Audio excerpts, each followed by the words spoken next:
The Harvard-based neurologist and philosopher Professor Veslav Botkin has long argued that the death contemplation paradox at the center of human thought processes is not only fundamental to what artists refer to as the human condition, but has provided the detriment, the driving force behind all human endeavor, possibly since the origin of the species. The death contemplation paradox dictates that despite being largely rational, logical, and sentient beings, Homo sapiens and orangutans are psychologically incapable of squaring their empirical observations with their ego-driven survival instincts.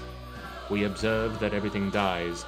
We know that we too must one day die, but we cannot imagine our own non-existence, so we deny to ourselves that we die. Death is for everyone else. We ourselves will rise above it.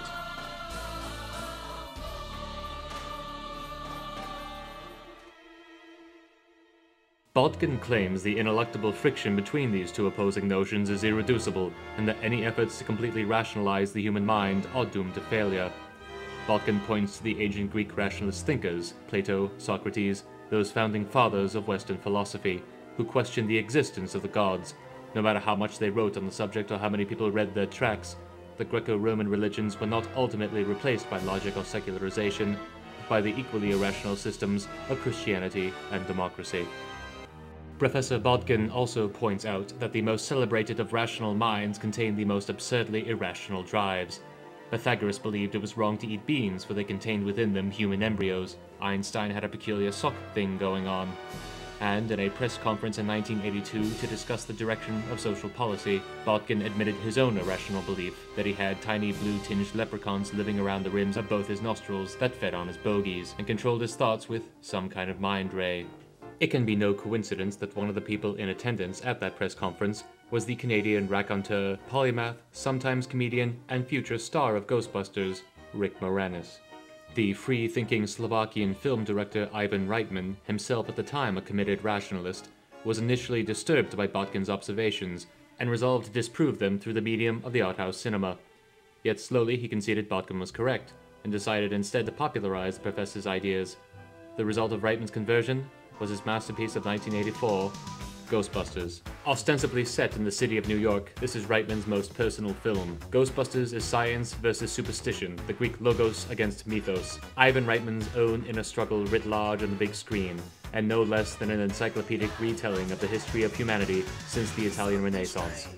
Reitman presents us with three brilliant scientists and one token black guy who have discovered a way of capturing and indefinitely incarcerating ghosties. This can be read as analogous to the belief of the rationalists that science would one day overcome irrational belief systems.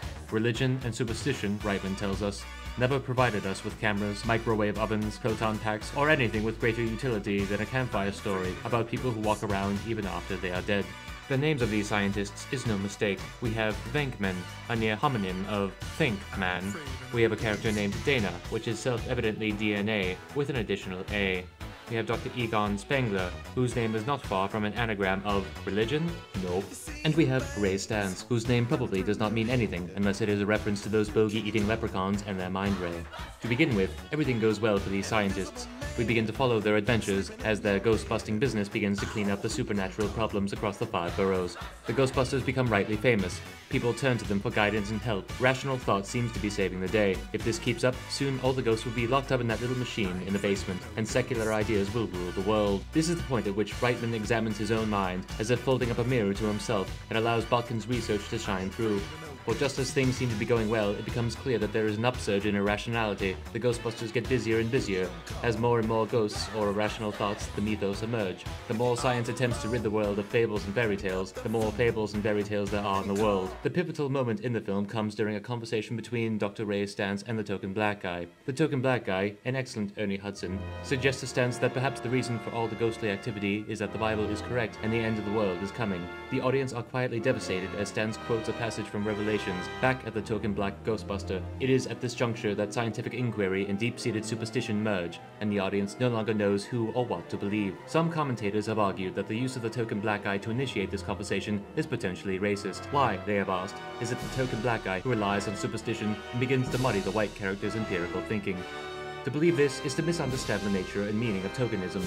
The black character is not there as a cipher. He is not there merely to embody an idea. He is not a plot device included purely to drive the narrative forward.